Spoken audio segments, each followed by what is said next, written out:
was about 2013 to about 2014 when the current mainstream started catching on to the idea of minimalism. Still, at this time, it was reserved some pretty die-hard lifestyles. But because it was so fascinating and became so popular in books and online, the masses started understanding that it was like a thing. Then, it grew.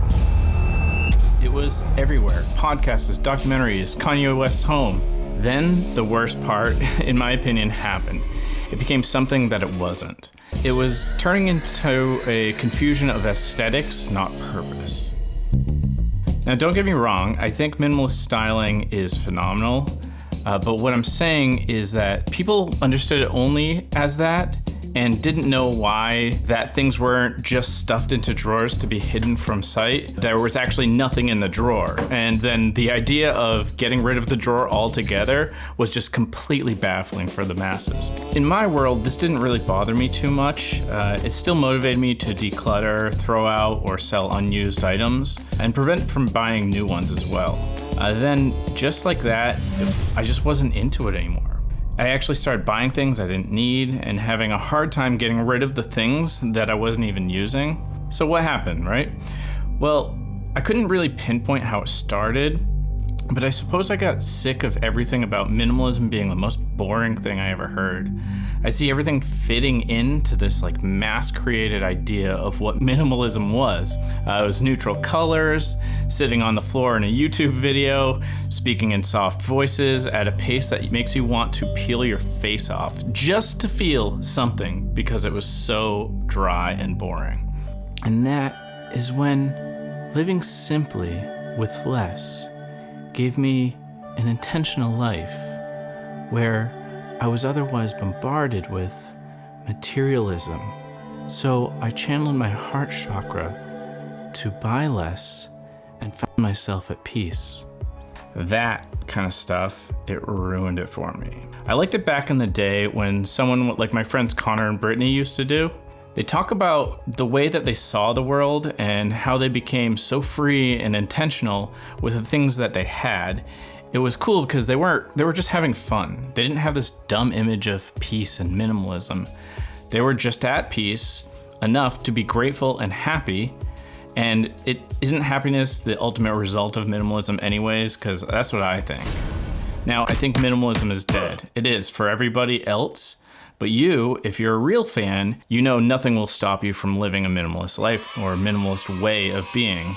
I think it's time to come back to it and join me on shedding this like tainted idea of what the masses labeled as minimalism. I want it to be freer and happier. That's it.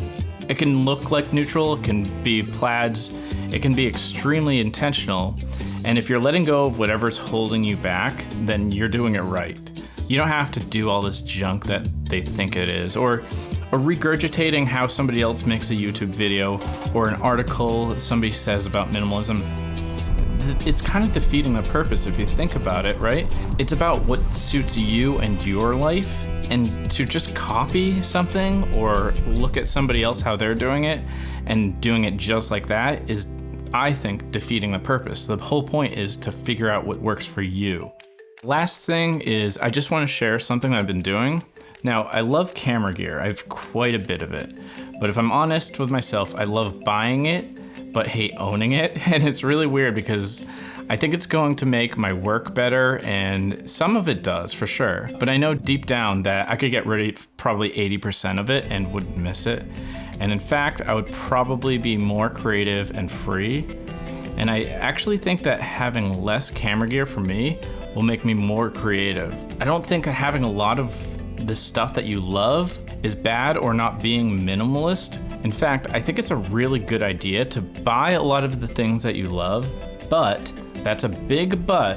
If you aren't buying it to find out what works for you, to consolidate your workflow, streamline it, simplify, and you're just consuming it just to have that thing, maybe you're doing it wrong. Because I know I do that with the things I love that I do think I want to own a lot of. So what I've done doesn't sound like anything new, but there's this little tweak to it that I've been doing. So I take all of the things that I love that I don't use, and here's the tweak. And even the things that I do use, but I use sometimes, And then on top of that, I've taken the things that aren't necessary that I do use, and I've put them all in a box to see how long I can go without them.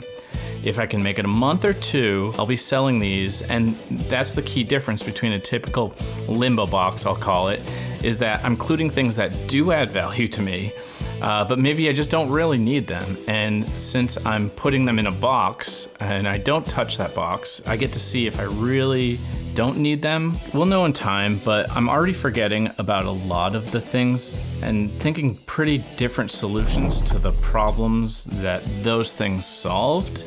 So for those who don't know me, my name's Jeffrey Boncristiano, and I'm awesome. Peace.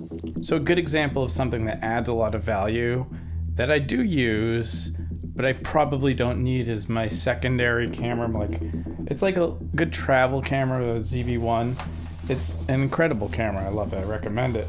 But a lot of times I'm thinking I should just use the camera that I'm holding and just take this for a walk and get even higher quality video and just be a little more deliberate. So something like this will go in the box. And that's a good example of something that I use it. It adds value.